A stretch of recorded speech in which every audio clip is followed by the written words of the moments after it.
রহস্য রোমাঞ্চের জট ছাড়িয়ে ভয় পাওয়া ভয়ঙ্কর গল্পের বাঁধ পেরিয়ে বিভিন্ন স্বাদের গল্প নিয়ে চলে এসেছে গল্প উইথ রায়ান।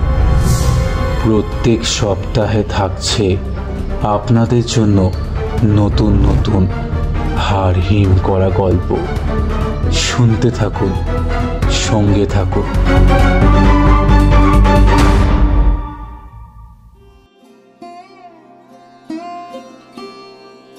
নমস্কার, আমি শোভন।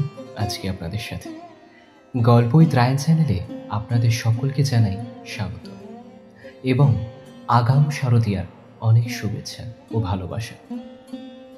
ভোরের আধার ভেদ করে আসা শঙ্খধ্বনি এবং দূর থেকে ভেসে আসা চণ্ডীপাঠ, আর রেডিওতে শ্রী বীরেন্দ্র কৃষ্ণ ভদ্রের সুমধুর কণ্ঠস্বরে যেন এই ধরিত্রীর আকাশে বাতাসে বার্তা দিয়ে যায় এক নতুন সূর্যের আগমনকে।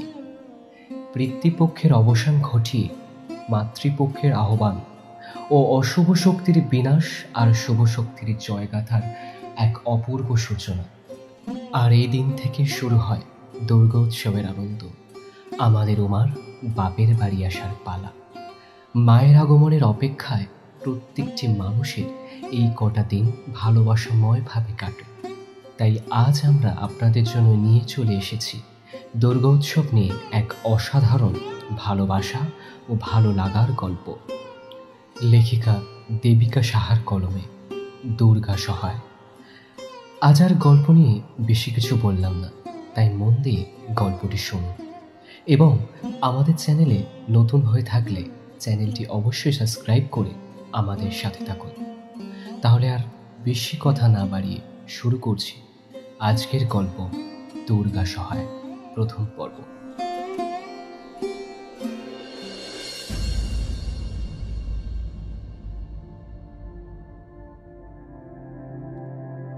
আর কয়েকদিন বাদেই শারদীয়ার শুভ লগ্নের শুরুটা হয়েই যাবে। কেবলমাত্র দিন কয়েকের ব্যবধান। মাতৃপক্ষের সূচনা যে দোরগোড়ায়। বাঙালি মনেও কিন্তু আনন্দের উপলব্ধিটা শুরু হয়েছে ধীরে ধীরে। পাড়ার পুজো প্যান্ডেলের কর্মকর্তারাও নিজেদের মধ্যে আলাপ আলোচনা শুরু করে দিয়েছেন ইতিমধ্যেই। আসলে এই সময়টা যে একেবারেই ফুরসত নেবার সময় না। মা দুর্গার আগমন ঘটছে যে। রথিনবাবুও গেছেন পাড়ার পুজোর মিটিংয়ে। তনিমা দেবী ঘরের টুকটাক কাজগুলো সারছিলেন। তার একটাই আশা, এবারে দুর্গাপুজোর রোশনাইয়ে তার ঘরের দুর্গার মুখেও যেন আলো রেখা ফুটে ওঠে। আজ কত দিন হলো ওই চাঁদপানা মুখটাকে ঘিরে রয়েছে কালো আঁধারের ছায়া। কতবার তিনি সীমন্তীকে বলেছেন, জানিস মা, তোর এই মুখটাতে হাসি যে মানায়, এভাবে অন্ধকার মানায় না রে। একটু হাস না রে মা, হাস। দেখ, আমরা তো আছি, আমরা আছি তোর পাশে। আমি তোর বাবা, আমরা আছি। বল, তোর চিন্তা কিসের? আমরা থাকতে তোর কিছু হতে দেব না, দেখিস। তুই শুধু একটু নিজেকে স্বাভাবিক করার চেষ্টা কর মা। আবার সেই আগের সীমন্তী হয়ে জানা রে, সেই হাসি খুশি প্রাণোচ্ছল মেয়ে যে সারা জীবন ধরে আমার ঘরটাকে মাতিয়ে রাখত। সেই সীমন্তী তো বেশ ছিল। এসব শুনে সীমন্তীর তেমন কোনো প্রতিক্রিয়া পাওয়া যায় না। কখনো বলে, আমি তো তেমনই আছি, তোমরাই বরং বেশি চিন্তা করছো। আবার কখনো বা বলে, সবকিছু কি চাইলেই পরিবর্তন হয় মা? কিছু কিছু ঘটনা আমাদের জীবনকে বদলে দেয়, আর সেই স্মৃতির আবেশে আমরা যেন ঘিরে থাকি, চাইলেও বেরিয়ে আসতে পারি না। ব্যাস এইটুকুই। আর বেশি কথা বাড়ায় না মেয়েটা। বরং বলা যেতে পারে আজকাল আর কথার পিঠে নতুন করে কথা সাজাতে আর ইচ্ছা করে না তার। খুব একঘেয়ে লাগে মাঝে মাঝে। বিতৃষ্ণা জন্মে গেছে জীবনটার উপর। রথিনবাবু এবং তনিমা দেবীর একমাত্র মেয়ে সীমন্তী।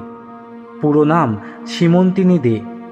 বাবা মা এবং বন্ধুদের কাছে সীমন্তী। গোলগাল মুখ, ফর্সা গায়ের রং, ছিপছিপে গরনের একটা শান্ত মেয়ে। মুখটা যেন মায়ায় ঘেরা। এই মুখ দেখলে চোখ সরানোটা সত্যি বেশ মুশকিল। আর সবথেকে বেশি আকর্ষণীয় হলো ওর চোখ দুটো। কেমন যেন স্থির দৃষ্টি রয়েছে চোখ দুটোকে ঘিরে। চোখই যেন অনেক কথা বলে দেয়। সীমন্তিনী এখন জানলার পাশে দাঁড়িয়ে পাড়ার পুজো প্যান্ডেলের প্রস্তুতি দেখছিল। সামনেই মহালয়া। আজ যে তার জীবন ঘিরে সেই ব্যস্ততাটা আর নেই। ঠিক 1 বছর আগেও এই সময় সারা দিনের রুটিনে ফুরসত প্রায় ছিলই না বললেই চলে। আর আজ দেখো, 1 বছরের মধ্যে সব কিছু কেমন যেন বদলে গেল। ঠিক 1 বছর আগে এই সময় বাড়ির পুজোর প্রস্তুতি নিচ্ছিল সে। আর বাড়ির পুজো মানে কি কম ঝক্কি নাকি? ব্যস্ততা তো থাকবেই। হ্যাঁ, বাড়ির পুজো, তবে এ বাড়ির নয়, সীমন্তীর শ্বশুর বাড়ির পুজো। অবশ্য সেই পরিচয়টা এখন আর নেই, তাই প্রাক্তন বলাটাই শ্রেয়। সীমন্তিনীর সাথে রক্তিমের বিয়েটা যখন হয়েছিল তখন ও বছর 21-এর তরুণী। তারপর 3টে বছর তো দিব্যি সংসার করেছিল। সীমন্তী ছিল ভট্টাচার্য বাড়ির বড় বউ। ওই বাড়ির লোকেরা দেখে শুনেই সীমন্তীকে ওনাদের বাড়ির বড় বউ করে নিয়ে গিয়েছিল। আর রক্তিমকেও সীমন্তীর বাবা মায়ের মনে বেশ ধরেছিল। এবারের প্রশ্নটা হলো, এই কয়েকদিন বা আরও ভালোভাবে বলতে গেলে কয়েকবার, কয়েক মুহূর্ত দেখাতে কি সত্যি কাউকে মনে ধরা যায়? সত্যি ওই কয়েক মুহূর্তের আলাপে কাউকে চেনা যায়? কি জানি, যায় হয়তো বা যায় না। তবে বিষয়টা আপেক্ষিক। সীমন্তী তখন সবে সবে কলেজ স্টুডেন্ট। হঠাৎ করেই বাড়ি বয়ে এই সম্বন্ধটা আসে। মেয়ে স্কুলের গণ্ডি পেরিয়ে কলেজে উঠেছে বলা কথা। আশেপাশের মানুষের চোখ এড়াবে কেন? কথা তো উঠবেই। মেয়ে তো। আরে বাপু, মেয়ে তো বড় হচ্ছে, এবার তো বিয়ের চিন্তা করো। এইসব কথা তো তথাকথিত শুভাকাঙ্ক্ষীদের থেকে শুনতেই হবে। এমনটাই যে শুনতে হয়। সীমন্তীর বাবা মায়েরও তাই শুনতে হয়েছিল। অবশ্য এদের শুভাকাঙ্ক্ষীরা বা তাদের ভালো চাওয়ার মাপকাঠিটা একটু বেশি ছিল আর কি। আর সীমন্তীর মধ্যবিত্ত বাবা মাও এমন তথাকথিত সোনার টুকরো পাত্র পেয়ে একেবারে যেন আকাশের চাঁদ হাতে পেয়েছিলেন। তাদের সীমন্তী মায়ের জন্য এত ভালো পাত্র, একে হাতছাড়া করা যায় নাকি? হ্যাঁ, এটা ঠিক, সীমন্তী এখনো অনেক ছোট, সবে সবে কলেজের চত্বর চিনতে শিখেছে। তবে বয়সটা নিতান্তই একটা খারাপ বাহানা। এই বয়সের ছুতোতে কি আর এনআরআই পাত্রকে হাতছাড়া যায় নাকি? নিশ্চয়ই নয়। আরে বাবা, এমনটা লাখে একটা মেলে। তাদের মেয়ের কপালখানা যথেষ্ট ভালো যে ওর কপালে এমন একজন পাত্র জুটেছে। আর মেয়ে মানুষের বয়স, মেয়েরা তো এমনি ছেলেদের তুলনায় আগে বড় হয়, বুঝতে শেখে। ছোটবেলা থেকেই কেমন সুন্দর বাবা মায়ের কষ্ট বোঝে যারা, তাদের জন্য কি আর আলাদা করে বয়সের মাপকাঠি দরকার হয়? একেবারেই হয় না যে। এমনটাই যে বিশ্বাস আমাদের সমাজে। আর ওদিকে রক্তিমের বাড়ি থেকে পণের দাবিও তেমন ছিল না। শুধু তাদের একটাই শর্ত। অবশ্য এটা কিন্তু ওদের ভাষায় শর্ত নয়, বরং বলা যেতে পারে আবদার। ওদের একটাই আবদার, তারা চায় না বিয়ের পর তাদের বৌমা চাকরি করুক। তাদের সাবেকি ঘরোয়া পরিবারের জন্য তারা কোনো চাকরি করা মেয়েকে তাদের বাড়ির বৌমা করতে চায় না। তারা চেয়েছিল একজন সাধারণ সাংসারিক গৃহবধূ। তবে গৃহবধূ হলেও তাকে কিছুটা শিক্ষিত কিন্তু হতেই হবে। আরে বাবা, উচ্চশিক্ষিত মেয়ে না হলে তাদের এনআরআই ছেলে যে ওর বউকে নিয়ে সমাজে চলতে পারবে না। ভাবুন একবার, শিক্ষিত ফ্যামিলি, ছেলেকে এনআরআই বানিয়েছেন, অথচ বৌমাকে ঘরের কোনায় থাকতে হবে, সংসার সামলাতে হবে, বাচ্চা মানুষ করতে হবে। সে যদি সংসারের বাইরে গিয়ে কাজ করে তবে সংসারের কি হবে? তাই ছেলে এনারাই হলেও বৌমাকে বাইরের জগতে বেশি মিশতে দেওয়া যাবে না। প্রথমে এই ব্যাপারটা শুনে সীমন্তীর বাবা মায়ের কেমন একটা খারাপ লেগেছিল। যে মেয়েকে মানুষ করলো এত সাধ করে, তার স্বপ্নপূরণটা হবে না? সে এভাবে আটকে পড়ে যাবে সংসারের জাঁতাকলে? এমনটা তো তারা চায়নি। তবে ভালো ছেলে, অন্তত এই কারণের জন্য হাতছাড়া করাটা ঠিক না। আর ওনারা তো বলেইছেন যে ওকে বিয়ের পর পড়াশোনা করতে দেয়া হবে, তাহলে আর সমস্যারই বাকি আছে। আর এত বড়লোক বাড়িতে মেয়ের বিয়ে হচ্ছে, সেখানে আর আলাদা করে মেয়ে রোজগার করার দরকার হবে না। বরং তাদের মেয়ে বেশ সুখে শান্তিতে নিরাপদ জীবন কাটাতে পারবে। তাই আর আপত্তি করার কোনো মানেই হয় না। যেমন ভাবনা তেমন কাজ। তারপর কয়েকটা মাসের মধ্যেই সীমন্তের বিয়েটা হয়ে গিয়েছিল। ওর নতুন পরিচয় হয়েছিল ভট্টাচার্য বাড়ির বড় বউ। শহরের গর্ব এনারাই রক্তিম ভট্টাচার্যের স্ত্রী। প্রতিবেশীরা চেনা মানুষেরা বলেছিল, এ কি কম পাওয়া নাকি? সীমন্তীর একেবারে সোনায় বাঁধানো কপাল। তা না হলে এমন ভাগ্য কজন মেয়ের হয় শুনি? সত্যি তোমাদের সীমন্তীর ভাগ্যে জোর আছে বলতে হবে। আর এসব শুনে তনিমা দেবী আর রতকিনবাবুরও মনে হয়েছিল সত্যি তাদের মেয়ে খুব সুখেই থাকবে ওই বাড়িতে, একেবারে রাজরানী হয়ে থাকবে। সীমন্তীর জীবনটা কয়েকদিনের মধ্যেই অনেকটা বদলে গিয়েছিল। অবশ্য বদলাবে নাই বা কেন? ও কি আর এখন বাবা মায়ের সেই ছোট্ট মেয়েটি আছে? ও তো এখন ভট্টাচার্য বাড়ির বড় বউ। কত দায়িত্ব এসে পড়েছে কয়েকদিনের মধ্যেই। রান্না করা থেকে শুরু করে ঠাকুর পুজো, ঘর গোছানো, সব কিছু একা হাতেই করতে হয় তাকে। আসলে মুক্তা দেবীর কড়া নির্দেশ বাড়ির সমস্ত রান্নাবান্না যেন বাড়ির বউরাই করে। আসলে তিনি চান না যে কাজের লোকেরা রান্নাবান্না করুক, তারা থাকুক হাতে হাতে সাহায্য করার জন্য। ভট্টাচার্য বাড়িতে বরাবরই যে কোনো পুজো আর্চা হয়ে এসেছে খুব ধুমধাম করে। ব্রাহ্মণ বাড়ির বিশেষত্বটা যেন এই পুজো আর্চার মধ্যে দিয়েই ফুটে ওঠে। এ বাড়ির সব থেকে বড় ঐতিহ্য হল দুর্গাপূজা। এ বাড়ির দুর্গাপুজোর বিশেষ খ্যাতি রয়েছে আশেপাশের এলাকা জুড়ে। ভট্টাচার্য বাড়িটাকে সবাই এক ডাকে চেনে। মুক্তাদেবী হলেন ভট্টাচার্য বাড়ির সবচেয়ে পুরনো মানুষ। উনি রক্তিমের ঠাকুমা, সবার মাথার উপর রয়েছেন তিনি। এবারই সব কিছু বলতে গেলে তার কথাতেই চলে। সীমন্তিনী বিয়ের পর মুক্তাদেবীর খুব কাছের পাত্রী হয়ে উঠেছিল। অবশ্য উনি গৃহলক্ষ্মী সীমন্তীকে ভালোবাসতেন, চঞ্চলা সীমন্তীকে নয়। ওনার তো একটাই কথা, মেয়ে মানুষের অত চঞ্চলতা কিসের বাপু? মা লক্ষ্মী চঞ্চলা, কিন্তু উনি যে স্বর্গলক্ষ্মী। গৃহলক্ষ্মীদের এত চঞ্চলতা মানায় না। সীমন্তীও বেশ এসব এক প্রকার মেনে নিয়েই গুছিয়ে সংসার করছিল। হ্যাঁ, প্রথম প্রথম এত নিয়মকানুন মানতে কষ্ট হয়েছিল বইকি, কিন্তু ওই যে কনকাঞ্জলির দিন মা যে বলে দিয়েছিল, মা আজ থেকে ওটাই তোমার সংসার, সুখ দুঃখের আশ্রয়স্থল, মানিয়ে গুছিয়ে থেকো, কেমন? অবশ্যই এ বাড়িতে ওর বন্ধু বা কাছের মানুষ যে কেউ হয়নি তা কিন্তু একেবারেই নয়।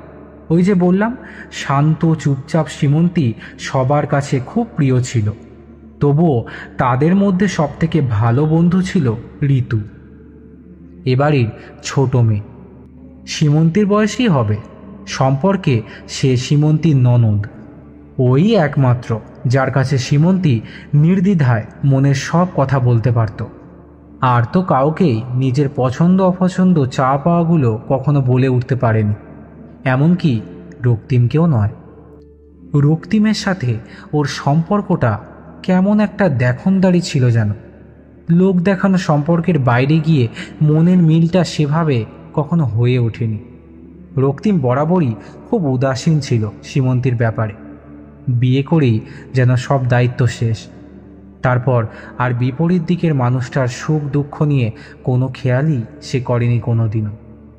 সীমন্তীর মাঝে মাঝে মনে হতো রক্তিমের হয়তো তাকে পছন্দ নয়। অবশ্য পছন্দ হতেই বা কেন যাবে? সে কি আর তার মতো অত উচ্চ মাপের মানুষ নাকি? কলেজের গণ্ডিটাও তো এখনো পেরোয়নি। আর ওনাকে দেখো, কত বড় মাপের একজন মানুষ। ওনার পাশে কি আর তার মতো সাধারণ কাউকে মানায়? নিশ্চয়ই নয়। ওনার পাশে তো ওনার মতোই কাউকে মানায়। এই সব কথাগুলোই মনে মনে আওড়ে যেত রক্তিমের ওর প্রতি উদাসীনতা দেখে। আর সবার অলক্ষ্যে কিছু কষ্ট, কখনো বা কান্না হয়ে ঝরে পড়ত।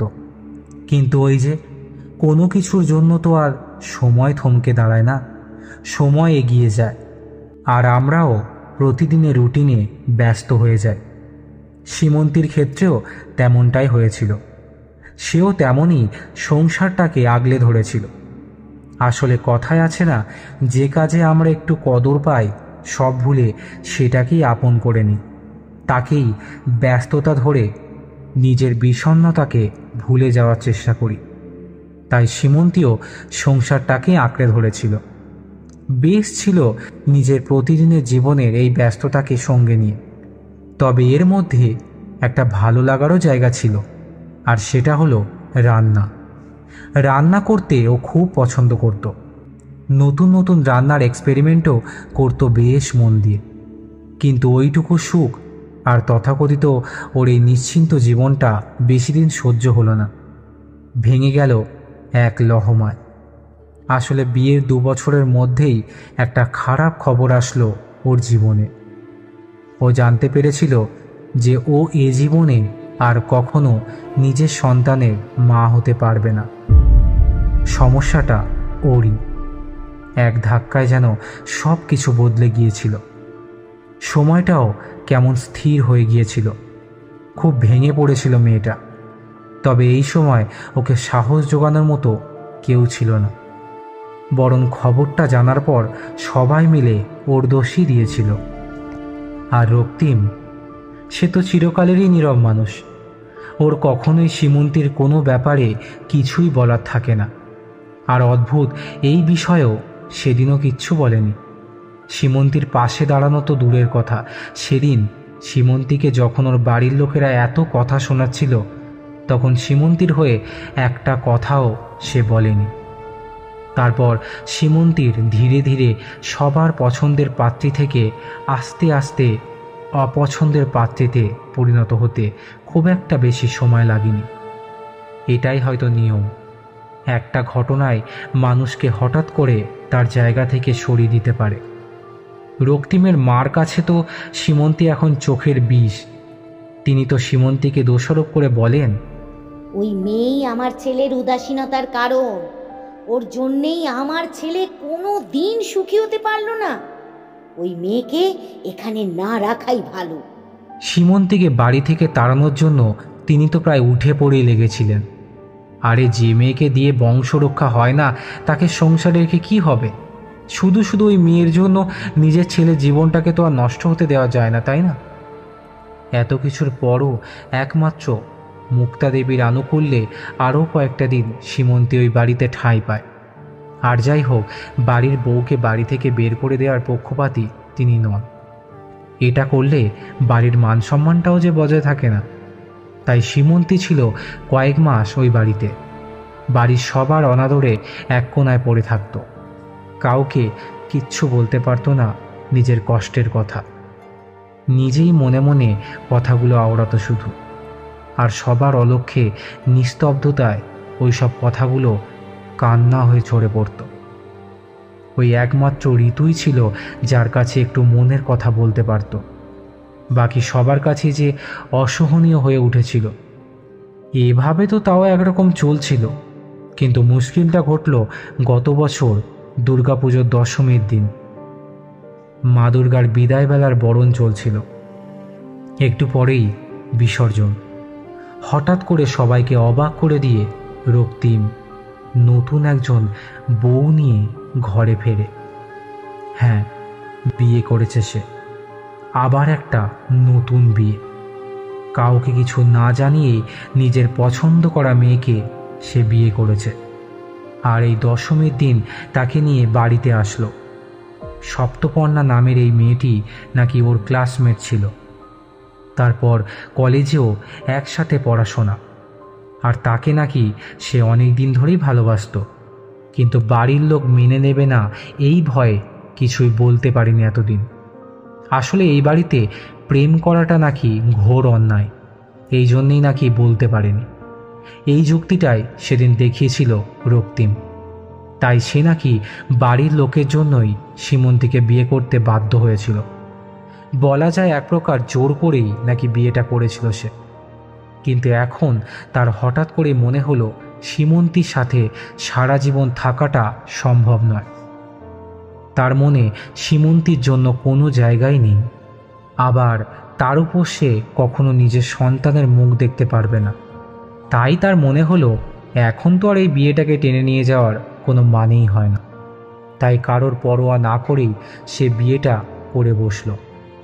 সীমন্তীর মুখটা একবারের জন্য সেদিন ওর চোখে ভেসে ওঠেনি। ভেসে উঠলে হয়তো আর যাই হোক, এভাবে দ্বিতীয় বিয়ের সিদ্ধান্তটা নিতে পারত না। না, তারপর আর সীমন্তী ওই বাড়িতে থাকতে পারেনি। মা দুর্গার বিসর্জনের সাথে সাথেই ওই বাড়ি থেকে সীমন্তীর নামটাও মুছে গিয়েছিল। ওই বাড়ি থেকে বেরিয়ে এসেছিল সেদিন মেয়েটা। বলা যেতে পারে ঋতুই জোর করে সেদিন সীমন্তীকে বলেছিল, তোর আর এ বাড়িতে থাকার কোনো প্রয়োজন নেই। এত অপমান সহ্য করার কোনো মানেই হয় না। এভাবে দিনের পর দিন আর কত তুই মুখ বুজে সহ্য করবি রে? অনেক হয়েছে, আর না। তুই আমার সাথে আজই আমার বাড়ি যাবি। আমি কাকু কাকিমাকে ফোন করে দেব, ওনারা আমার ওখান থেকে তোকে বাড়ি নিয়ে যাবেন। ঋতুরও ইতিমধ্যে বিয়ে হয়ে গিয়েছে। ও সেদিন সীমন্তীকে নিয়ে বেরিয়ে এসেছিল ওই বাড়িটার থেকে। তারপর কিছুদিনের ব্যবধানে মিউচুয়াল ডিভোর্স। এক লহমায় সীমন্তীর পরিচয়টা ফের বদলে গেল। সীমন্তিনী ভট্টাচার্য থেকে আবার হয়ে উঠল সীমন্তিনী দে। সত্যি মেয়েদের জীবনটা কি অদ্ভুত, তাই না? পরিচয় এইভাবেই বদলে যায় অন্যের ইচ্ছাতে, আবার অন্যের ইচ্ছাতেই জীবন চলে। ও হ্যাঁ, মেয়েদের তো আবার বেশি কথা বলতে নেই, এমনটাই নাকি নিয়ম। জানালার পাশে দাঁড়িয়ে এক দৃষ্টিতে তাকিয়ে সবই ভাবছিল সীমন্তী। দিনগুলো কেমনভাবে সব বদলে গেল। মাঝে মাঝে ভাবে কি যে দোষ ছিল ওর, তবে ওই ভাবনাটুকুই সার। কোনো সদুত্তরই পাওয়া যায় না। আসলে উত্তরগুলো সব হয়তো হারিয়ে গেছে, আর ওর জীবনের না মেলা প্রশ্নগুলোর উত্তর কারোর কাছেই নেই। হঠাৎ করেই তনিমা দেবী এসে বললেন, সীমন্তী, তোর আজকে ঋতুর বাড়িতে যাওয়ার কথা ছিল নাকি? ও ফোন করেছিল, তোকে চাইছিল। তো তুই এখন একটা ফোন করে নে ওকে। হ্যাঁ, তাও ফোনটা। হ্যাঁ রে, তু বল। আমি কি বলবো? বলবি তো তুই। তোর না আজ আমার এখানে আসার কথা ছিল। কখন আসছিস তুই?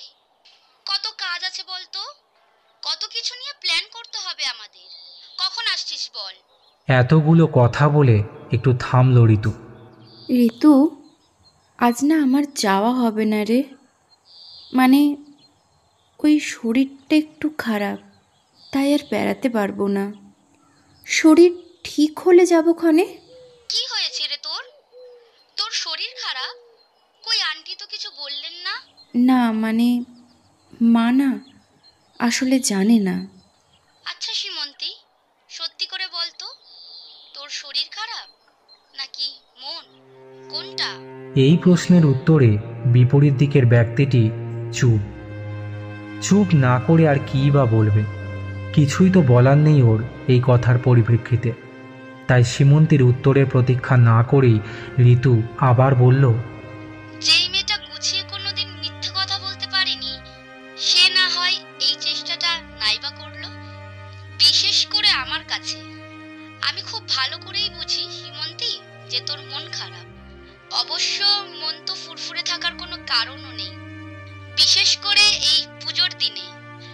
সামনে শারদীয়া লগ্ন শুরু হতে চলেছে, সেখানে তোর যে একটু হলেও ওই বাড়ির পুজোর কথা মনে পড়বে সে কি আর আমি জানি না? খুব জানি।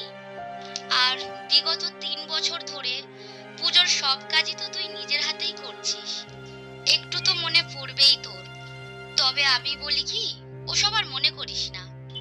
জানি চাইলেও এত তাড়াতাড়ি কিছুই ভোলা যায় না, কিন্তু ভুলতে তো তোকে হবেই।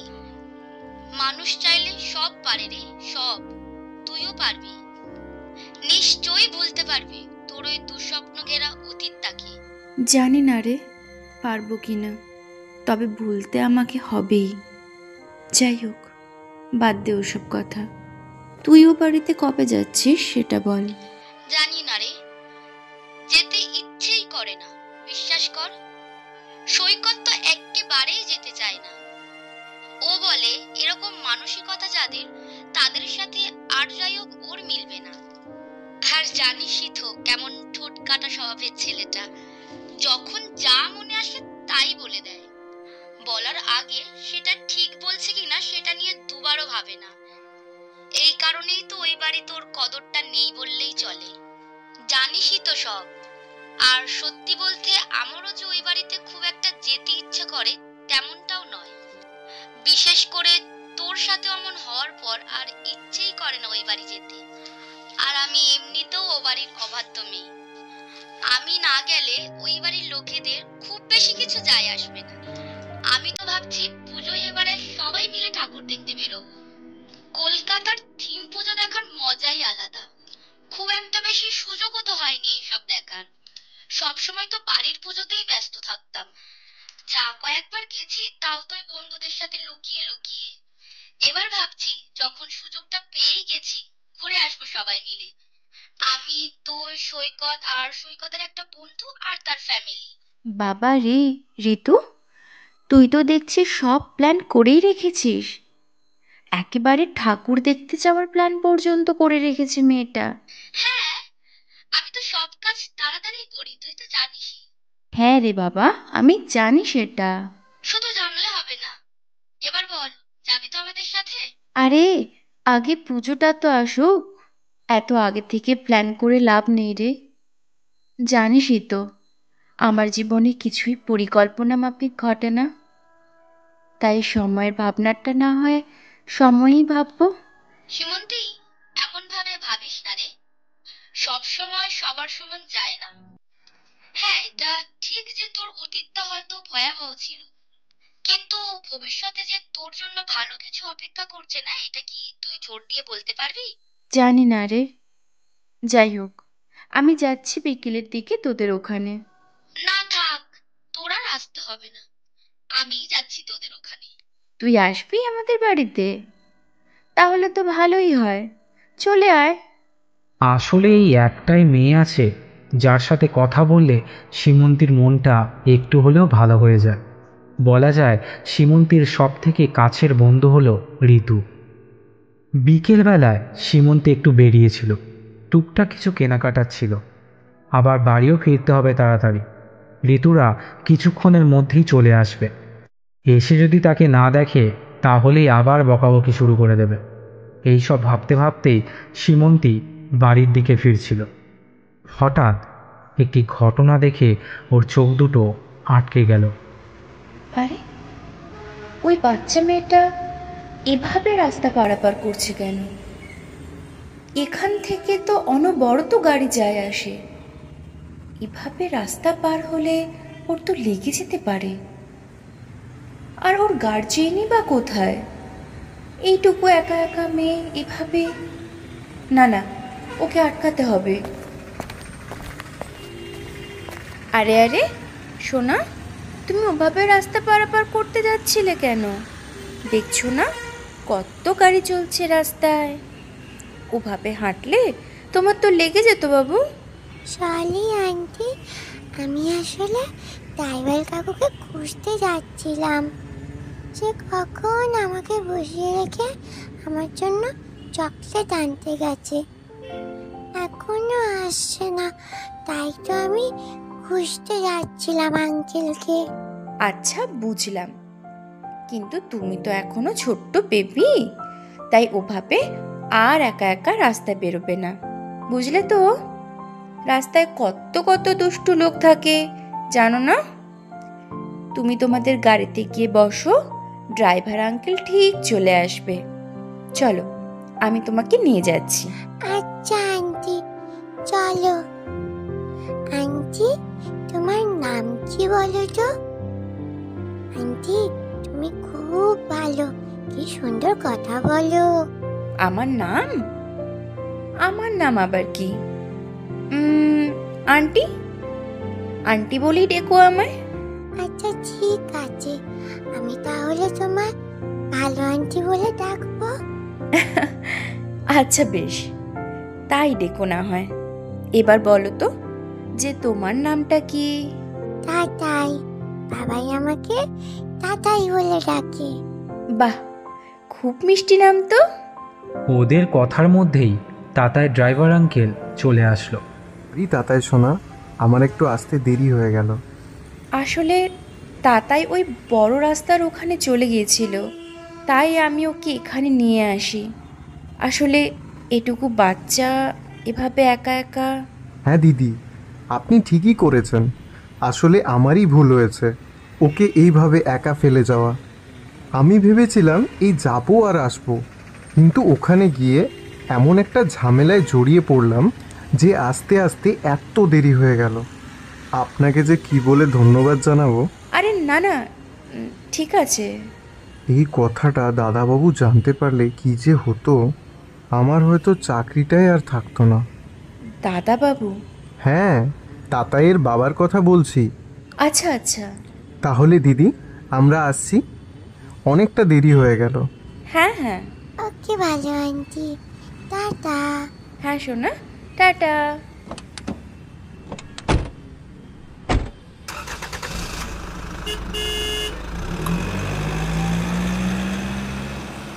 এই যা, তাতাইয়ের নাম্বারটা নিলে তো ভালো হতো, ওর সাথে একটু কথা বলতে পারতাম।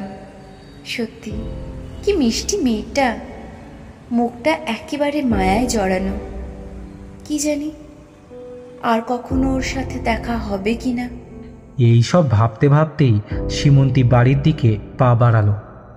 আজকে ঋতু আর ওর বর সৈকত এসেছে ওদের বাড়িতে। ওদের সাথে গল্প আড্ডায় সারা বিকেলটা বেশ ভালোই কাটলো সীমন্তীর। আসলে ঋতু খাবারের হোম ডেলিভারির ব্যবসাটা শুরু করবে ভাবছে। যদিও উদ্যোগটা পুরোটাই সীমন্তীর কথা ভেবেই। ও চায় সীমন্তী আবার নতুন করে কোনো কাজে ইনভলভ হোক। সীমন্তী রান্না করতে খুব ভালোবাসে আর বেশ ভালোই পারে, তাই এই রান্নাটাকেই কেন্দ্র করে ঋতুর এই পরিকল্পনা। ভালোবাসার মানুষটাকে যদি তার ভালো লাগা জিনিসগুলো বা অভ্যেসগুলো দিয়ে ভালো রাখা যায়, এটাই চাওয়া। রাতে ঘুমাতে যাওয়ার সময় সীমন্তী কিছুতেই দু চোখের পাতা এক করতে পারছে না। অবশ্য চোখের পাতাটা এক করা আজকাল বেশ সময় সাপেক্ষ ওর কাছে, কিন্তু আজকের ব্যাপারটা বারবার তাতায়ের মুখটা চোখের সামনে ভাসিয়ে তুলছে। ইস, যদি তাতাইয়ের সাথে আরো একবার দেখা হতো। ভীষণ মায়ায় ভরা মুখটা যে খুব দেখতে ইচ্ছে করছে। আচ্ছা, পৃথিবীটা তো গোল, তাহলে তো তাতাইয়ের সাথে দেখা হয়ে যেতেই পারে। এই সব ভাবতে ভাবতেই ঘুমের রেশ নেমে এলো সীমন্তীর দুই চোখে। আচ্ছা, কথায় আছে আমরা নাকি যে জিনিসটাকে খুব মন দিয়ে চাই সেটা নাকি আমরা কোনো না কোনো দিন ঠিক পেয়ে যাই। তবে কি সীমন্তীর চাওয়াটাও সত্যির রূপ নেবে? তাতায়ের সাথে ওর দেখাটা কি আবার হবে?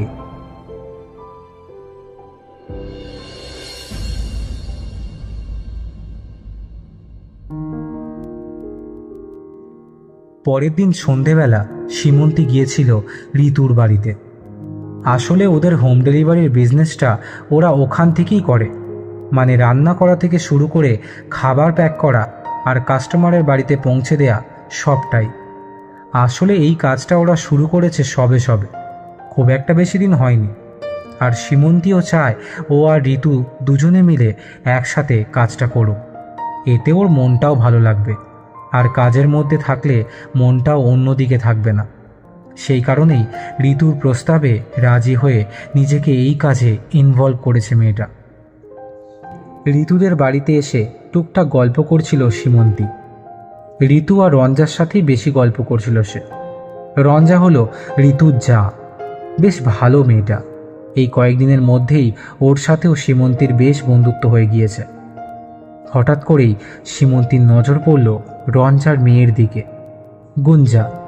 আর ওর সাথেই যাকে খেলা করতে দেখল তা দেখে তো সীমন্তী একেবারে অবাক। আরে, এ তো তাতাই, কাল যার সাথে দেখা হয়েছিল সেই তাতাই। আরে বাহ, ও এখানে! ওকে দেখেই এক নিমেষে মনটা খুব ভালো হয়ে গেল সীমন্তীর। আর তাতাইও তার ভালো আন্টিকে পেয়ে সে কি খুশি, তার আনন্দ আর কে দেখে। আরে ভালো আন্টি, দেখেছ, তোমার সাথে আবার আমার দেখা হয়ে গেল। আমি তো ঘটের কাছে খুব প্রে করেছিলাম যাতে তোমার সাথে আবার দেখা হয়ে যায় আমার। তাই? তুমি জানো আমিও কত প্রে করেছিলাম। আমার খুব মনে পড়ছিল যে আমার এই মিষ্টি বন্ধুটার কথা। আরে, তুমি তাতাইকে চেনো নাকি? হ্যাঁ, আসলে কালই আমার সাথে ওর হঠাৎ করে আলাপ হয়েছে। খুব মিষ্টি মেয়েটা, জানো তো? হ্যাঁ রে, খুব ভালো মেয়ে, জানিস তো। ও হলো ইমরানদার মেয়ে। আমাদের গুঞ্জার সাথে না ওর খুব বন্ধুত্ব। ইমরানদা? হ্যাঁ রে, সৈকতের বন্ধু ইমরানদা। সত্যি রে, মেয়েটা খুবই মিষ্টি আর কি সুন্দর করে কথা বলে। নিশ্চয়ই ওর মাও এরকমই। এমন যার মেয়ে, সেই মা তো ভালো হবেই। কি জানিস তো সীমন্তী, যখন ও খুব ছোট তখন ওর মা মারা যায়। তাতাইয়ের মনেও নেই ওর মায়ের কথা। তারপর থেকে তো ইমরান দাই ওর কাছে বাবা মা সব। কথাটা বলে একটু থামল ঋতু। সত্যি রে, মেয়েটার কথা শুনে কষ্ট হচ্ছে, জানিস তো। এতটুকু মেয়ে মা ছাড়া যে কিভাবে থাকে।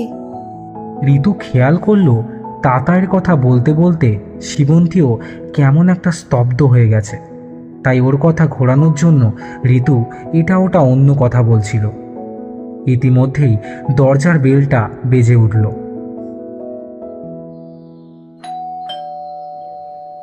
এখন আবার কে এলো? তুই বস, আমি দেখছি। সীমন্তী ঠিক চিনতে পারল না। অপর প্রান্তের ব্যক্তিটিও যে ওকে খুব চিনতে পেরেছে তেমন নয়। তবুও কিছু কথা সাজিয়ে নিয়ে বলল, নমস্কার, আমি ইমরান। আসলে তাতাইকে নিতে এসেছিলাম। অনেকক্ষণ এসেছে তো, কিন্তু সরি টু সে আপনাকে তো ঠিক চিনতে পারলাম না। মানে এ বাড়িতে তো আগে কখনো দেখিনি আপনাকে। ঋতু, রঞ্জা এরা কেউ বাড়িতে নেই? ও, ইনি তার মানে তাতাইয়ের বাবা? মনে মনে ভাবল সীমন্তী। আসলে আপনি ঠিকই বলেছেন। আপনি আমাকে চিনবেন না, আমি সীমন্তী, ঋতুর বন্ধু। ঋতু, রঞ্জা ওরা সবাই ভেতরে আছে। আপনি আপনি ভেতরে আসুন। দেখলেন তো, কথায় কথায় আপনাকে কতক্ষণ এই দরজার কাছে দাঁড় করিয়ে রেখেছি। আপনি আপনি প্লিজ ভেতরে আসুন। আরে না না, ঠিক আছে, কোনো ব্যাপার নয়, চলুন ভেতরে যাওয়া যাক। তারপর কিছুটা সময় ওদের বেশ ভালোই কাটলো। সীমন্তীর সাথেও ইমরানের পরিচয়টা একটু ভালোভাবেই হলো। তা অবশ্য হয়েছে তাতাইয়ের সুবাদে, কারণ তাতাই তো একেবারে তার ভালো আন্টির প্রশংসায় পঞ্চমুখ। আর ওইটুকু একটা বাচ্চার মুখে নিজের এত এত প্রশংসা শুনে সীমন্তীরও একটু হলেও লজ্জা লাগছিল।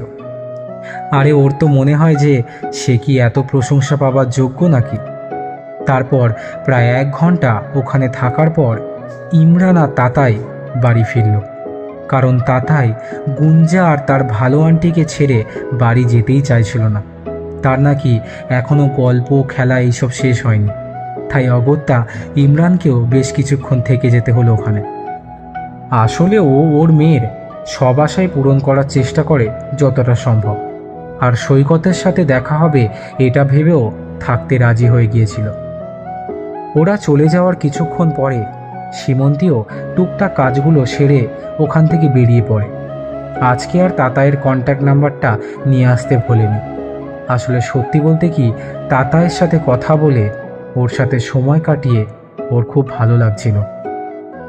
কয়েক মুহূর্তে যেন কোনো এক স্বপ্নের জগতে চলে গিয়েছিল, যেখানে আর যাই হোক বাস্তব জীবনের ওই দুঃস্বপ্ন ঘেরা স্মৃতিটা নেই। কয়েকটা মুহূর্তের জন্য হলেও মনটা খুব ভালো হয়ে গিয়েছিল ওর। বাড়ি ফিরতে ফিরতে এইসবই ভাবছিল সীমন্তী।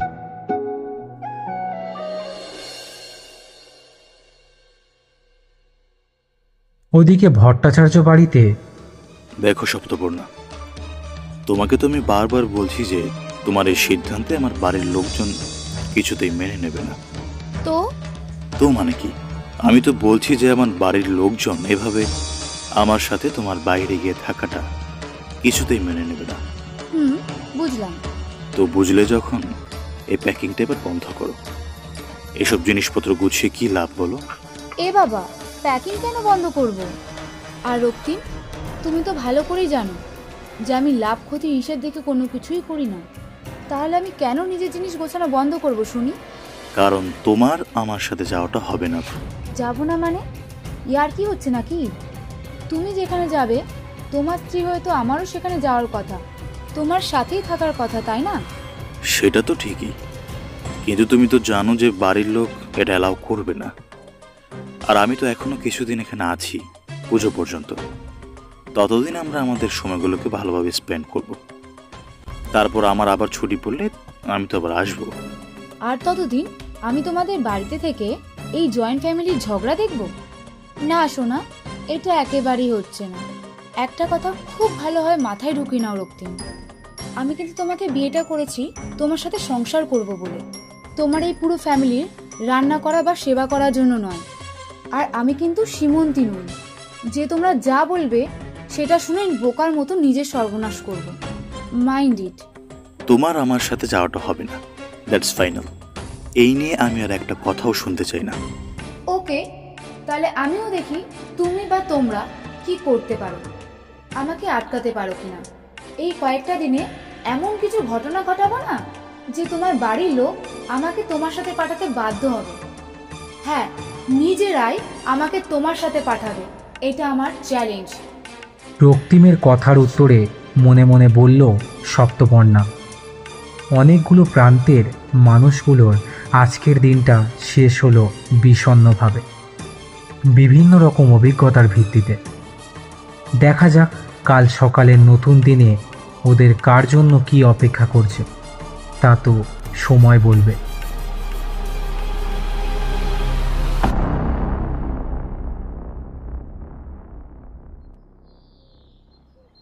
সকালের দিকে ইমরানের ঘুমটা একটু তাড়াতাড়ি ভেঙে গেল।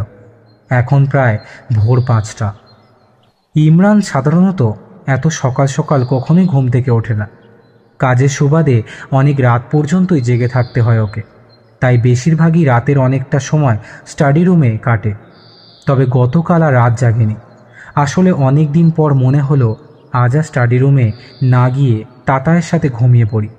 আর তাই আজ এত সকাল সকাল ঘুমটাও ভেঙে গেল, যদিও বা তাতাই এখনও ঘুমাচ্ছে। ইমরান বিছানা থেকে উঠে একটু ফ্রেশ হয়ে সামনের ব্যালকনিতে গিয়ে দাঁড়ালো, আর সাথে 1 কাপ কফি। কফিটা ওর কাছে এনার্জি বুস্টার বলা যেতে পারে। অনেক দিন ভোরের স্নিগ্ধতাটা উপলব্ধি করা হয়নি। সকালের শহরের ব্যস্ততার প্রাক মুহূর্তের প্রস্তুতি আর তার সাথে প্রাকৃতিক সৌন্দর্য, এইসবই উপলব্ধি করতে বেশ ভালোবাসে ইমরান। এখনও মনে পড়ে প্রথম যখন হোস্টেলে থাকা শুরু করেছিল, তখন প্রায় প্রতিদিনই ভোরবেলা হোস্টেলের বারান্দাটায় এসে কিছুটা সময় কাটাতো। তারপর আরও কত মুহূর্ত রয়েছে। একটু ছুটি পেলেই ব্যাগপত্র গুছিয়ে নিয়ে আশেপাশের কোনো না কোনো সফরে ঠিক চলে যেত। ট্রাভেল ওর কাছে একটা প্যাশন ছিল, আবার মন ভালো করার মেডিসিনও বলা যেতে পারে। তাই তো একটু ভ্যাকেশন পেলেই ব্যস্ত জীবনে ক্লান্তি দূর করতে নিজের মতো করে বেরিয়ে যেত। আসলে অন্যান্যদের মতো ছুটিতে বাড়ি ফেরার তাগিদটা ওর ছিল না। আরও ভালোভাবে বলতে গেলে ওই রকম একটা নির্দিষ্ট ঠিকানাই ছিল না ওর কাছে। ছোটবেলা থেকেই অনাথ আশ্রমে মানুষ। ওখানে ওদের যারা দেখাশোনা করতো তাদের মুখ থেকেই শোনা যে ওর আব্বু আম্মু নাকি কোনো এক পথ দুর্ঘটনায় প্রাণ হারান একসাথে। তারপর আব্বুর কোনো এক বন্ধু ওকে এসে এই হোমে রেখে যান। ব্যাস, তারপর থেকেই ও এখানে। তবে উনিও মাঝে মাঝে ইমরানের সাথে দেখা করতে আসতো। তারপর থেকেই ওই হোমটাই হয়ে ওঠে ওর কাছে বাড়ি। ওখানকার প্রতিটা সদস্য ওর কাছে পরিবার, ভালোবাসার জায়গা। তারপর একটু বড় হতেই ওখান থেকে বেশ খানিকটা দূরে একটা মাদ্রাসায় পড়াশোনা, সেখান থেকে মেডিকেল কলেজ। ছোটবেলা থেকেই শুরু করে সারাটা জীবনই এভাবে ঘুরে ঘুরে থাকা, পার্মানেন্ট বাসস্থানের খোঁজ প্রায় অধরা। তারপর রোকেয়ার সাথে পরিচয়। দুজনের নিজস্ব পছন্দ আর ভালোবাসা থেকেই বিয়েটা হয়। তারপর 1 বছরের মধ্যেই ওদের জীবনে তাতাই আসে। কিন্তু এরপর বছর ঘুরতে না ঘুরতেই রোকেয়া ওদের বাবা মেয়েকে একা করে রেখে ওদের জীবন থেকে চিরকালের মতো চলে যায়। Brain cancer. ইমরান অনেক চেষ্টা করেছিল ওকে বাঁচানোর, কিন্তু সে আর সময় দিল কোথায়। সেই তো ইমরানকে একা করে দিয়ে চলে গেল। তখন থেকেই ওই ছোট্ট তাতাইকে আগলে নিয়েই দিনগুলো কাটছিল ওর। এখন অবশ্য নিজের একটা পার্মানেন্ট বাড়ি আছে, কিন্তু সংসারটা আর থাকলো কোথায়? এত বড় বাড়িতে ওরা মোটে 2 জন প্রাণী। বাড়ির প্রত্যেকটা কোণা, প্রতিটা পিলার যেন কেমন নিস্তব্ধতায় ঘেরা। স্তব্ধতার মধ্যে বারবার অদ্ভুত হাহাকার ভেসে আসে। এত কিছুকে ভুলে রাখতেই সারাদিন নিজেকে কাজের মধ্যে ডুবিয়ে রাখে ইমরান। নিজের কাজ আর তাতাই, এখন এই 2 নিয়েই ওর জগৎ। তাই তো নিজের পছন্দগুলো আর আজকাল মনের মাঝে আসে না। সবটাই কেমন যেন একরকম নিয়ম মাফিক, রুটিনে ঘেরা। অবসর নেই বললেই চলে। আসলে ইমরান ইচ্ছা করেই ক্ষণিকের অবসরগুলোকেও ওর জীবনে আসতে দেয় না, কারণ অবসরগুলোই যে ফেলে আসা স্মৃতি, পুরনো ক্ষতগুলোকে আবার নতুন করে জাগিয়ে তোলে। আজ অনেক দিন বাদে এত সকালে ঘুম থেকে ওঠার সুবাদে ব্যালকনিতে এসে দাঁড়ালো ছেলেটা। আর অজান্তেই অনিচ্ছা সত্ত্বেও কিছু কিছু কথা এসে মনের কোণায় ভিড় করেছিল। ওর চোখ থেকে কয়েক ফোঁটা জল গড়িয়ে পড়েছিল ওর নিজের অলক্ষ্যেই। হঠাৎ করে তাতাই ঘুম থেকে উঠে দেখল যে তার বাবাই তার পাশে নেই। তাই বাবাইকে খুঁজতে গিয়ে দেখল সে ব্যালকনিতে দাঁড়িয়ে, চুপচাপ দাঁড়িয়ে দাঁড়িয়ে রাস্তার দিকে তাকিয়ে কি যেন দেখছে। বাবাই, গুড মর্নিং। গুড মর্নিং বেটা। তুমি কি এখানে দাঁড়িয়ে দাঁড়িয়ে রাস্তার লোক গুনছো? কজন লোক, কটা গাড়ি যাচ্ছে, এইগুলোই কি দেখছো? হ্যাঁ, তুমি ঠিকই বলেছ।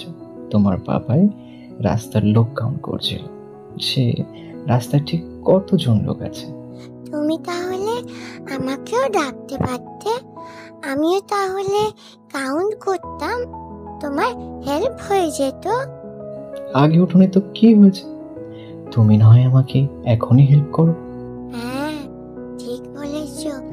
বেশ খানিকটা সময় এইভাবেই কাটানোর পর ওরা ঘরে গেল। ইমরানেরও বেরোতে হবে, চেম্বারে যাওয়ার টাইম হয়ে গেল। আর মিনতি পিসিও এসে গেছে ইতিমধ্যেই। মিনতি পিসি তাতাইকে সারাদিন দেখাশোনা করে, আর এবারই রান্নাবান্না, ঘর গোছানো সবটার দায়িত্বই ওনার। আসলে ইমরানকেও তো সারাটা দিন নিজের কাজে ব্যস্ত থাকতে হয়। হসপিটাল, চেম্বার এইসব নিয়েই দিন কাটে। মাঝে মাঝে তো রাতেও বাড়ি ফিরতে পারে না।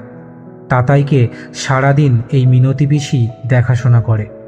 উনি ইমরান আর তাতাইয়ের জীবনে অনেকটা জায়গা জুড়ে আছেন।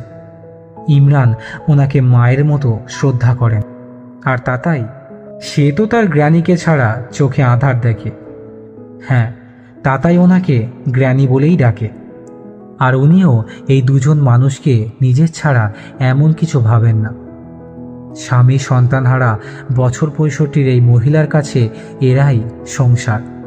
এদের জন্যই ওনার ভালো থাকা। সত্যি পৃথিবীতে এখনো কিছু কিছু সম্পর্ক আছে যেখানে রক্তের সম্পর্কের দরকার হয় না, ভালোবাসার বন্ধনটুকুই যথেষ্ট। আর সত্যি এই সব সম্পর্কগুলোর বন্ধন যেন রক্তের সম্পর্ককেও হার মানায়। তেমনই একটা সম্পর্ক হচ্ছে মিনতি দেবীর সাথে ইমরান আর তাতায়ের সম্পর্ক। হাজারটা যুক্তি দিয়েও এই সম্পর্কের ব্যাখ্যা করা যাবে না। আজ ইমরান একটু দেরি করেই চেম্বারে যাবে। তাতায়ের ঘরে এসে দেখল ও স্কুলের জন্য রেডি না হয়ে খেলা করছে। এ কি তাতাই, তুমি এখনো খেলা করছো? স্কুলের জন্য রেডি হতে হবে তো। আজ স্কুল ছুটি বাবাই। ওহো, ঠিক আছে, তাহলে তুমি এখন একটু বই খাতা নিয়ে এসো। আমি আজ কিছুক্ষণ বাড়িতেই আছি, আমার কাছে একটু পড়তে বসো, তারপর আমি চেম্বারে বেরিয়ে গেলে গ্র্যানির সাথে খেলা করো, কেমন? বাবাই, আমার একটা রিকোয়েস্ট আছে। আমার না ভালো আন্টির সাথে কথা বলতে খুব ইচ্ছা করছে। তা বেশ তো, পরে ফোন করে কথা বলে নিও। না না, বলে নয়, আমি এক্ষুনি কথা বলতে চাই। তুমি প্লিজ একটা ভালো আন্টিকে কল করে দাও, প্লিজ প্লিজ প্লিজ বাবাই, প্লিজ প্লিজ, আমি কথা বলতে চাই। আরে এখন কি করে ফোন করবো সোনা, এত সকালে? তোমার ভালো আন্টি কি করছে আমরা তো জানি না, এখন তো ফোনটা নাও ধরতে পারে। আর তাছাড়া এত সকাল সকাল কাউকে ফোন করা কি ঠিক হবে? তুমিই বলো। না, আমি কিচ্ছু জানি না। আমি যখন বলেছি এখন কথা বলবো মানে এখনই কথা বলবো। প্লিজ বাবাই, প্লিজ। আর আমি ফোন করলে ভালো আন্টি কিচ্ছু ভাববে না, বরং খুশি হবে। আমি জানি। তুমি জানো? হ্যাঁ জানি, খুব ভালো করেই জানি। আচ্ছা বেশ। ইমরান তো দেখছে তাতায়ের এই বায়না সহজে যাবে না।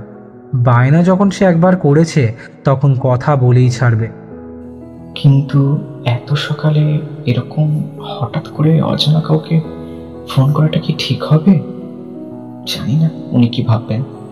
আচ্ছা, যা ভাবার ভাবুক, সেটা না হয় পরে দেখা যাবে। আমি বরং ফোনটা করেই ফেলি, না হলে তো তাতায়ের বায়নাও থামবে না, আরও পড়াশোনাতেও কনসেন্ট্রেটও করতে পারবে না। এত কিছু ভেবে ইমরান ফোনটা করেই ফেলল সীমন্তীকে।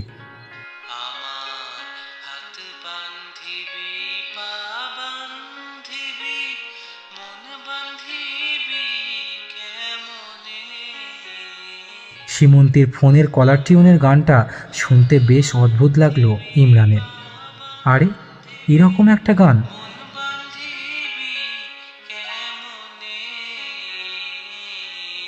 সাধারণত কলার টিউনের মিউজিক থেকে মানুষের মনের ভাবনা চিন্তা বা আরও ভালোভাবে বলতে গেলে মন কেমন আছে সেটা জানা যায়। আর এইরকম একটা গানকে কলার টিউন কেন করেছে মেয়েটা, এইসব ভাবতে ভাবতেই পরপর দুবার রিং হবার পর সীমন্তী ফোনটা রিসিভ করল। সীমন্তীও তাতায়ের নাম্বারটা নিয়ে এসেছিল, কিন্তু ফোনে সেভ করা হয়নি, তাই একটা আননোন নাম্বারে ফোন এসেছে দেখে বেশ খানিকটা অবাকই হলো। হ্যালো, নমস্কার, আমি ইমরান বলছি। হ্যাঁ হ্যাঁ বলুন। আগেই সরি বলে নিচ্ছি এভাবে সকাল সকাল ফোন করার জন্য। আসলে তাতাই আপনার সাথে কথা বলবে বলে খুব বায়না শুরু করেছে, তাই আর কি এক প্রকার বাধ্য হয়ে ফোনটা। আরে না না, সরি বলবেন না, আমারও তো তাতাইয়ের সাথে কথা বলতে খুব ইচ্ছে করছিল। দিন না ওকে ফোনটা দিন। এরপর অনেকক্ষণ সীমন্তী তাতায়ের সাথে গল্প করেছিল। অনেকদিন পর নিজের মেয়েকে এভাবে হেসে হেসে প্রাণ খুলে কারোর সাথে কথা বলতে দেখলেন মিনতি দেবী। সত্যি বলতে কি অনেকদিন পর এভাবে নিজের মেয়েকে দেখে ওনার খুব ভালো লাগছিল। তাই সীমন্তীর ঘরের দরজার এক কোণায় দাঁড়িয়ে উনি সীমন্তীর সেই স্নিগ্ধতা ঘেরা হাসি মুখটা দেখছিলেন। আর ওদিকে ইমরানও তো অবাক। তাতাই তার ভালো আন্টির সাথে গল্প করতে করতে হঠাৎ করেই বই খুলে অঙ্ক করতে বসলো আর কলটাকে ভিডিও কল মোডে রাখলো। আর তার থেকেও বেশি অবাক হলো ফোনের ওপারে থাকা সীমন্তীকে দেখে। সেও দিব্যি তাতাইকে অঙ্ক বুঝিয়ে যাচ্ছে ফোনের অপর প্রান্ত থেকে। আর তাতাইও মন দিয়ে অঙ্ক করছে, যেন মনে হচ্ছে টিচার আর স্টুডেন্টের অনলাইন ক্লাস চলছে। ইমরানেরও আর বলার কিছু থাকে না। ওদের অবস্থা দেখে মুচকি হেসে অন্য ঘরের দিকে পা বাড়ালো। ও এটা ভালো করে বুঝে গেছে যে তাতাইকে এখন ওর আর পড়াতে বসাতে হবে না। সে তার ভালো আন্টির কাছে দিব্যি খুব মন দিয়ে পড়াশোনা করে যাচ্ছে।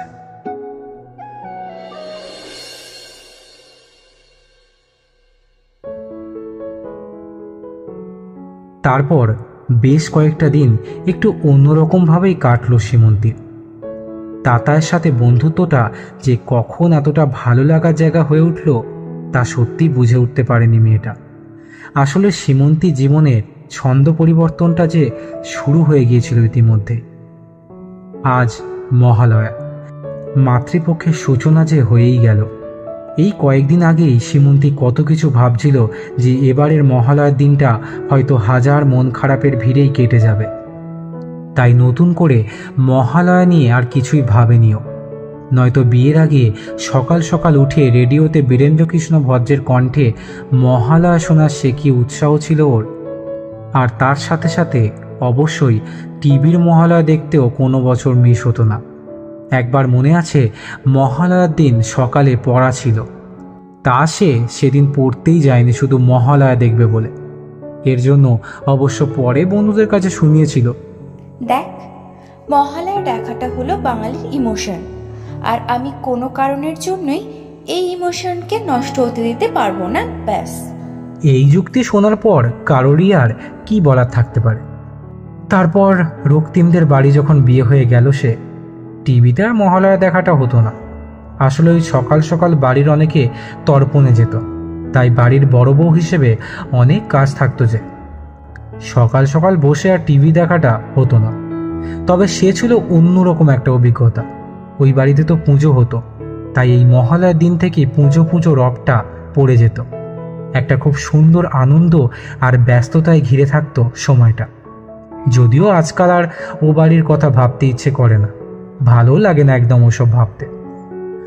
আজ খুব সকাল সকাল ঘুম থেকে উঠেছে সীমন্তী, ভোর 4টে। তনিমা দেবীও ও ঘরে ঘুমোচ্ছিলেন। হঠাৎ করে রেডিওতে চণ্ডীপাঠের সেই সুমধুর স্তোত্র শুনে ওনার ঘুমটা ভেঙে গেল।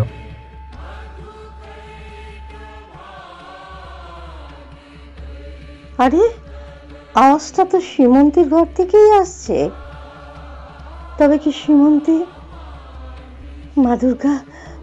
মা দুর্গা কি তবে মুখ তুলে চেয়েছেন আমার মেয়েটার দিকে? না না না, আমি একটু গিয়ে দেখে আসি তো। সীমন্তীর ঘরে ঢুকতে গিয়েও তিনি ঢুকলেন না। আসলে মেয়েটা খুব মনোযোগ দিয়ে কিছু একটা করছে। বাইরের জানলার পাশের ব্যালকনিতে রেডিওটা রাখা, তাতে চণ্ডীপাঠ হচ্ছে। সীমন্তী ওর ঘরটাকে ছোট ছোট কাগজের ফুল আর তারা দিয়ে সাজাচ্ছে। এগুলোও করতো বিয়ের আগে। খুব ভালোবেসেই নিজের ঘরটাকে নিজের মতো করে সাজাতো। সে তো অনেক আগের কথা। তারপর কয়েকটা বছর ব্যস্ততার নিয়মেই বাধা পড়েছিল। আজ আবার এতগুলো দিন পর সীমন্তীকে বেশ অন্যরকম লাগছে তনিমা দেবী, একদম আগের মতন। একটা স্বচ্ছতার পরশ রয়েছে মুখে, আর পাশের জানলাটা থেকে আসা নরম আলোয় ওর মুখটা আরও স্নিগ্ধ লাগছে। তবে কি মা দুর্গার আগমন বার্তা আমার সীমন্তীর জীবনেও এসে পড়েছে? তিনি আর কিছু বললেন না সীমন্তীকে। ওর একটু ওর মতো থাকা দরকার, থাকুক একটু নিজের সাথে নিজের পাশে। তাই তিনিও একটা সুন্দর শান্তির আবেশ উপলব্ধি করে অন্য ঘরে পা বাড়ালেন।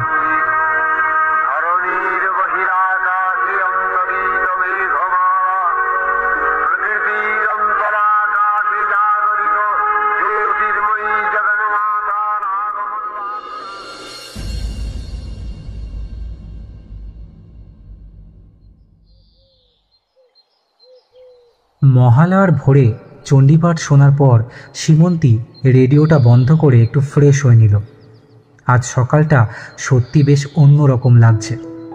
তবে ও মনে মনে এটাও ঠিক করে নিয়েছে যে আজ থেকে ও নতুনভাবে নিজেকে নিয়ে ভাববে, নতুন করে একদম অন্যরকমভাবে নিজের জীবনটা শুরু করবে। এতদিন ও অনেক কষ্ট পেয়েছে, যে কষ্টের কোনো হিসাব হয় না। হিসেব করলে যার কারণ ফলাফল কোনোটারই অঙ্ক মিলবে না, তাই সেই হিসেব না করে নতুন করে বাঁচতে শিখবে। অন্তত আজকের এই মাতৃপক্ষের সূচনাতে এই চেষ্টাটা করবেই। এই ভেবেই আজ সমস্ত অতীত ভুলে ভবিষ্যতের দিকে এক ধাপ এগিয়ে যাওয়ার পদক্ষেপটা নিল।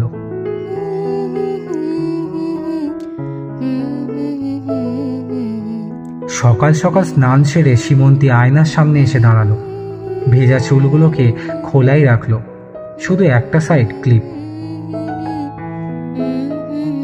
একটা সাদা সালোয়ার কামিজ আর কপালে একটা ছোট্ট টিপ।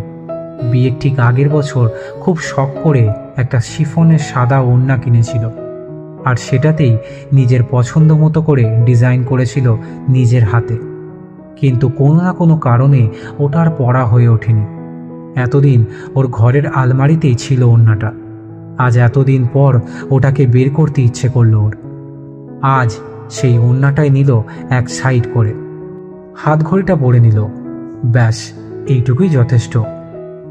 নিজের মতো করে রেডি হয়ে ডাইনিং রুমে এসে দাঁড়ালো। ওকে দেখে তো মিনতি দেবী বেশ অবাক। এতগুলো দিন হয়ে গেল মেয়েটা কখনো এভাবে এতটা গুছিয়ে নিজেকে সাজায়নি। তবে আজ সে নিজেকে গোছানো শুরু করেছে দেখে মিনতি দেবীর বেশ ভালো লাগলো। আয় মা, বস বস। দেখ, আমি আজ সকালের ব্রেকফাস্টে লুচি বানাবো ভাবছি, বুঝলি? ময়দাটাও তো মেখে রেখেছি। লুচি আর ছোট্ট ছোট্ট করে কাটা সাদা আলুর তরকারি, তোর প্রিয় খাবার। তুই বস, আমি বরং চট করে লুচিগুলো ভেজে নিই, কেমন? মা, তুমি দাঁড়াও, তুমি তরকারির সবজিগুলো কেটে দাও। আমি আজ সকালে রান্নাটা করব। আর শুধু সকালের নয়, দুপুরের রান্নাটাও করব। বাবাকে একটু বাজারে যেতে বলো না, এখন তো ইলিশ মাছ উঠেছে। সর্ষে ইলিশ তো বাবার খুব প্রিয়। আজকের দিনটাতে কিছু স্পেশাল না বানালে হয় বলো? সর্ষে ইলিশটাই বানাবো। হ্যাঁ, সর্ষে ইলিশ, সেটা তো খুব ভালো কথা রে। আর তুই একা হাতে এত সব পারবি মা? কোনো চিন্তা নেই, সব পারবো। তুমি শুধু পাশে বসো, তোমার সাথে গল্প করতে করতে টুকটুক করে সবটাই করে নেব। জানিস, আজ না তোকে ভারী মিষ্টি লাগছে রে মা। এখন থেকে এইভাবেই নিজেকে গুছিয়ে রাখবি, কেমন? আসলে আজ খুব ইচ্ছে হলো ফ্রেশ হয়ে একটু সুন্দরভাবে রেডি হতে। তাই দেখো না, নতুন চুড়িদার, ওড়না সব কিছু বের করে নিলাম। বেশ করেছিস, নতুন জামা পরেছিস। কিছুক্ষণের মধ্যেই সীমন্তীর ফোনটা বেজে উঠল। মা, ফোনটা মনে হয় ওই ঘরেই রেখে এসেছি, একটু দেখো না কে ফোন করেছে। মিনতি দেবী দেখলেন তাতাই কল করেছে। কে? তাতাই? আরে তাতাই তো সেই ওই বাচ্চা মেয়েটা, তাই না? যার জন্য সীমন্তী আজকাল প্রাণ খুলে হাসতে শিখেছে। কে ফোন করেছে মা? তাতাই রে। আরে আমারই তো ভুল, সকালে উঠে তাতাইকে একবারও আজ ফোন করা হয়নি। তুমি আমাকে ফোনটা দাও, ওকে একটা কল করে নি। হ্যাঁ নে, এই তো নে। হ্যাঁ তাতাই, বলো। আমি ইমরান বলছি। হ্যাঁ হ্যাঁ বলুন, আপনারা ভালো আছেন তো? হ্যাঁ, ভালো তো আছি, কিন্তু কিন্তু কি? কি বলি বলুন তো, আসলে তাতাই সকাল থেকে খুব বায়না চলেছে, খুব কান্নাকাটি করছে। এ বাবা, কান্নাকাটি করছে কেন? আপনি ফোনটা ওকে দিন তো। আসলে মিনতি মাসি ওকে একটু শান্ত করতে বাইরে নিয়ে গেল। আসলে ও বায়না চলেছে যে আজ আপনার সাথে দেখা করবে। ও নাকি কাল স্বপ্ন দেখছে যে আপনার সাথে বসে বসে মহালয়া দেখছে, আর তারপর থেকে ঘুম থেকে উঠে বায়না চলেছে। কিছুতেই শান্ত করতে পারছিলাম না। অনেক কষ্টে মিনতি মাসি একটু ভুলিয়ে ভালিয়ে ওকে বাইরে নিয়ে গেল। এসে আবার কি করবে কে জানে। সত্যি মেয়েটার দিন দিন এত বায়না শুরু করেছে, তার বলা যায় না। যত বড় হচ্ছে তত দুষ্টু হচ্ছে একদম। আরে আপনি ওভাবে বলবেন না, ও তো বাচ্চা, আর বাচ্চারা তো একটু দুষ্টুমি করবেই। আপনি আজকে আমাদের বাড়িতে আসুন না দাদাইকে নিয়ে। মানে যদি আপনার সমস্যা না থাকে তবেই। আসলে আমারও সকাল থেকে ওর জন্য মনটা কেমন করছে। একটু বাদে আমি ফোন করতাম। আসলে আমি পারতাম ওর সাথে এখন একবার দেখা করতে যেতে, কিন্তু কি জানেন তো, মাকে এইমাত্র কথা দিলাম বাবার জন্য স্পেশাল কিছু বানাবো। আজ এই এমন একটা দিনে কথা দিয়ে কথা ফেলতে নেই। আর বাড়িতে তো আমরা 3 জনই থাকি, তাই এমন একটা দিনে আমি যদি না থাকি বাবা মার বেশ মন খারাপ করবে। আমি বুঝতে পারছি আপনার হয়তো কাজ আছে। ঠিক আছে, বাদ দিন, আমি বিকেলে ওর কাছে যাব, ওর সাথে দেখা করে আসব। না না, আপনাকে আসতে হবে না, আমি যাচ্ছি দাদাইকে নিয়ে। আসলে আপনি ঠিকই বলেছেন, এই আজকের দিনটাতে বাড়িতে বাবা মায়ের কাছে থাকাটা দরকার। সত্যি বলতে কি আমার খুব খারাপ লাগছে জানেন তো, এভাবে আপনাকে বিরক্ত করার জন্য। আসলে দাদাই এভাবে কান্নাকাটি করলে ওর আবদারগুলোকে আমি ফেলতে পারি না। আমার কাছে আবদার করবে না তো কার কাছে করবে বলুন? ইমরান বাবু, আপনারা আসুন, আমি কিচ্ছু বিরক্ত হইনি। এ বিষয়ে আর কোনো কিছু ভাববেন না। তাতাইকে নিয়ে যত তাড়াতাড়ি সম্ভব চলে আসুন। আর হ্যাঁ, দুপুরের খাওয়াটা কিন্তু এখানেই করবেন। তাহলে এখন রাখছি, আপনারা আসুন, দেখা হচ্ছে। কারা আসবে রে সীমন্তী? মা, তোমাকে ওই তাতাইয়ের কথা বলেছিলাম না, ওই আসবে। তাতাইয়ের বাবা ইমরানবাবু ফোন করেছিলেন। তাতাই নাকি আমার সাথে দেখা করবে বলে খুব কান্নাকাটি জুড়েছে। ইমরানবাবু এটা জানাতেই ফোন করেছিলেন। মা, আমি না ওদের আজ এখানে আসতে বলে দিয়েছি। উনিও কিছুক্ষণের মধ্যেই তাতাইকে নিয়ে চলে আসবেন। ও, তুই ওদের আসতে বলে খুব খুব ভালো করেছিস মা। জানো মা, তাতাইকে ইমরানবাবু একা হাতে মানুষ করেছেন। তাতাই যখন খুব ছোট তখন ওর মা মারা যায়, আর তারপর থেকে উনি তাতাইকে একাই বড় করেন। তাতাই তো মা কি সেটাই জানে না, কিন্তু ইমরানবাবু খুব চেষ্টা করেন ওকে বাবা মা দুজনেরই স্নেহ দেওয়ার। কি বলছিস কি রে, ওইটুকু একটা মেয়ে? নারী নারী আর ভাবতে পারছি না। আসুক, ওরা আসুক আমাদের এখানে, খুব ভালো লাগবে, আর ওদের সাথে পরিচয়টাও হয়ে যাবে।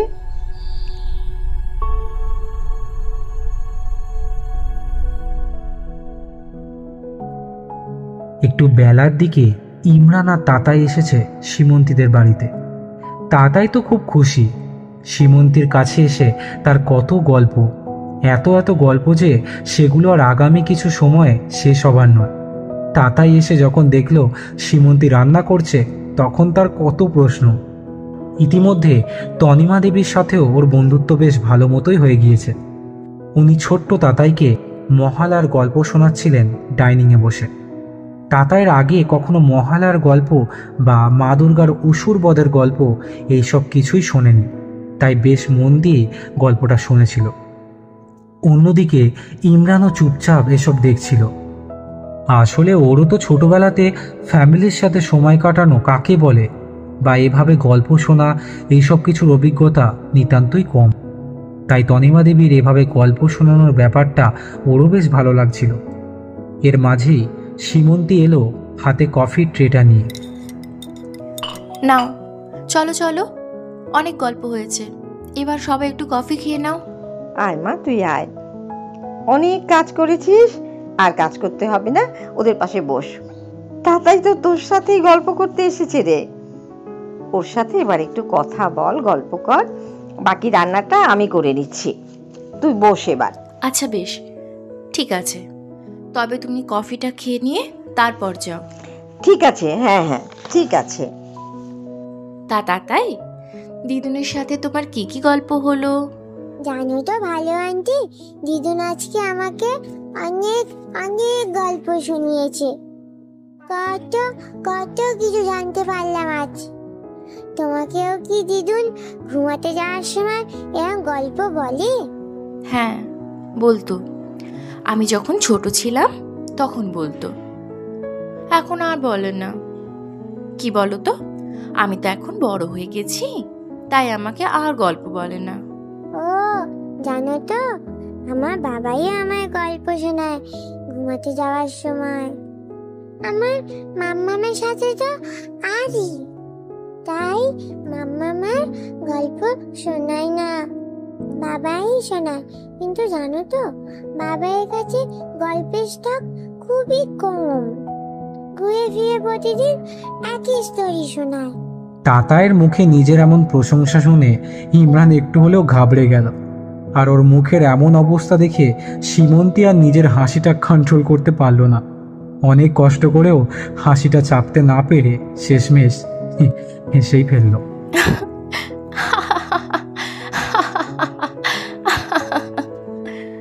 তনিমা দেবী রান্নাঘরে যাচ্ছিলেন। নিজের মেয়েকে এতদিন বাদে এভাবে হেসে উঠতে দেখে ওনারও বেশ ভালো লাগলো। আর ওদের তিনজনের হাসি মুখটা একসাথে দেখে উনিও একটা স্বস্তির নিঃশ্বাস ফেলে রান্নাঘরের দিকে পা বাড়ালেন।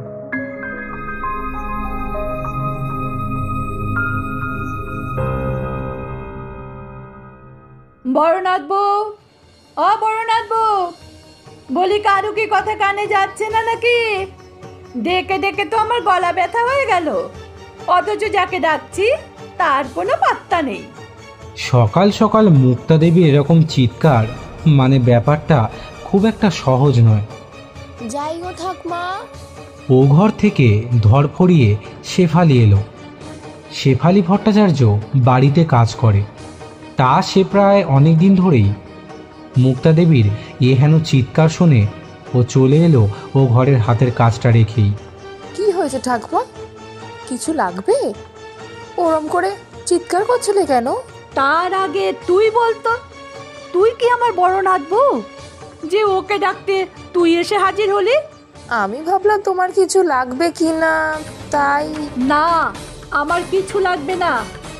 তা সেই মহারানী কোথায়? সকালে ওই তো একবার দেখা দিয়ে ঘরে ঢুকলেন, তারপর থেকে তো আর কোনো পাত্তা পাওয়া যাচ্ছে না। এমনকি এখন এতবার ডাকলাম, ডেকে ডেকে আমার গলা ধরে গেল, অথচ তার কোনো টু শব্দটিও পেলাম না। আমি শুধু ওর সাহসটা দেখছি। কোথায় সে? ডাক থেকে। আসলে ঠাকমা, মানে ঠাকমা। কি তখন থেকে মানে মানে করছিস? বল সে কোথায়? আসলে নতুন বৌদিমণি একটু বেরিয়েছে। কি এত বড় আস্পর্ধা? বেরোনোর আগে একবার বলে যাওয়ারও প্রয়োজন মনে করলো না? আজ তার হচ্ছে। ফিরুক ফিরুক একবার বাড়িতে। কতবার বলেছি আজ মহালয়ার দিনে বাড়িতে কত কাজ থাকে, আর সেখানে কিনা বাড়ির বড় বউ হয়ে ড্যাং ড্যাং করে বেরিয়ে গেল। এরকম হলে সংসার সামলাবে কি করে শুনি? আসুক আসুক আজ বাড়িতে, হচ্ছে আজ। ইতিমধ্যেই সপ্তপর্ণা বাড়ি ফিরে এলো। আর এসেই এমন ঝামেলা শুনে ব্যাপারটা জানতে ও মুক্তা দেবীর ঘরে এসে হাজির হলো। কি হয়েছে ঠাম্মি, তুমি এত চিৎকার করছো কেন? এই দেখো, মহারানীর আসার তাহলে সময় হলো, আবার এসে বলছে যে চিৎকার করছো কেন? তা বাপু, চিৎকার কেন করবো না শুনি? তুমি বাড়ির বউ হয়ে সকাল সকাল কাউকে কিছু না বলে বাড়ি থেকে বেরিয়ে গেলে, মনে করেছোটা কি তুমি শুনি? অদ্ভুত, কাউকে বলে যায়নি মানেটা কি? আমি তো রক্তিমকে বলেছিলাম, আর যার আগে শেফালিকেও বলে গেছিলাম। কি রে শেফালি, বল। হ্যাঁ, আমি বললাম তো। ও, আজকাল বেরোনোর আগে বুঝি বাড়ির বড়দের আর বলে যাওয়ার কোনো প্রয়োজন নেই, তাই তো? আরে ঠাম্মি, তুমি এরকম অদ্ভুত কারণে বাচ্চাদের মতন ঝগড়া কেন করছো সেটাই তো বুঝতে পারছি না। আর কোন ডিকশনারিতে লেখা রয়েছে শুনি বাড়ির বড় বউদের বাড়ির বাইরে বেরোনো যাবে না? আর রক্তিম তো জানতোই আমি বাইরে গিয়েছি, ও জানলেই হবে আমি কোথায় যাচ্ছি না যাচ্ছি। আর কাউকে জানানোর আমি খুব একটা প্রয়োজন মনে করছি না।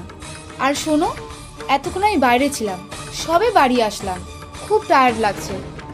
এখানে দাঁড়িয়ে দাঁড়িয়ে আমি তোমার সাথে তর্ক করতে পারছি না। আর শেফালি, তুই আমার খাবারটা আমার ঘরেই পাঠিয়ে দিস, বড্ড টায়ার্ড লাগছে, এখন আর ডাইনিংয়ে যেতে ইচ্ছা করছে না। শেফালি তো সপ্তপর্ণার কথা শুনে চুপচাপ দাঁড়িয়েই রইল। ওদিকে মুক্তা দেবীও রাগে ফুঁসছেন, আবার অন্যদিকে এনার অর্ডার। বেচারি যে কোন দিকে যায় সেটাই ভেবে উঠতে পারছে না। কি রে, এমন হাঁ করে এদিক ওদিক কি দেখছিস? বললাম তো আমার খাবারটা ঘরে পৌঁছে দিতে। যা, চুপচাপ গিয়ে নিজের কাজ কর। এরপর সপ্তকন্যাও নিজের ঘরে চলে গেল। মুক্তা দেবীর আজকে এই সব দেখে অজান্তেই সীমন্তীর মুখটা চোখের সামনে ভেসে এলো। মেয়েটা যখন এ বাড়িতে ছিল একদম নিঃশব্দে সবাইকে মেনে চলত, কারোর মুখের উপর একটা কথাও বলতো না। কিন্তু তার কথা ভেবে আর কি হবে, সে তো আর ফিরবে না এ সংসারে। সীমন্তী কি পারবে তার সাথে হওয়া অন্যায়ের প্রতিবাদ করতে? জানতে হলে অবশ্যই শুনবেন আসন্ন মহাষ্টমীর দিন লেখিকা দেবিকা সাহার কলমে দুর্গা সহায়ের অন্তিম পর্ব। আর আজকের প্রথম পর্ব কেমন লাগলো আপনাদের অবশ্যই কমেন্ট বক্সে জানাবেন। তাহলে আজকের মতো এই পর্যন্ত। ভালো থাকবেন, সুস্থ থাকবেন, ভালোভাবে পুজো কটা দিন আনন্দে কাটাবেন এবং সকলকে ভালো রাখবেন। ধন্যবাদ।